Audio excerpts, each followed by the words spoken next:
ఇక బులెటిన్లో అప్డేట్ చూస్తే కాంగ్రెస్ ఇంకేదో చేస్తుందని ఓట్లేస్తే ప్రజల పరిస్థితి పెనం మీద నుంచి పొయ్యిలో పడ్డట్లయిందని మాజీ మంత్రి ఎమ్మెల్యే హరీష్ రావు అన్నారు.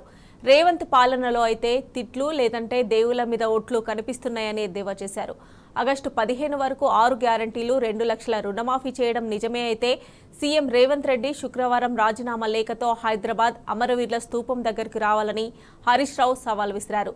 ఇవాళ ఉదయం 10 గంటలకు తాను రిజిగ్నేషన్ లెటర్తో అక్కడికి వస్తానని స్పష్టం చేశారు.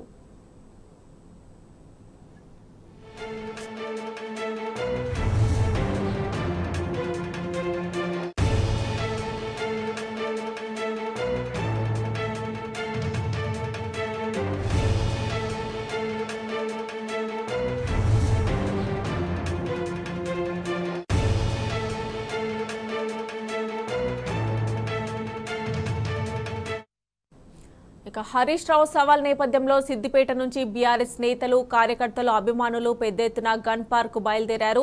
దాదాపు 100 వాహనాల్లో సిద్దిపేట నుంచి గన్ పార్క్ బయలుదేరారు.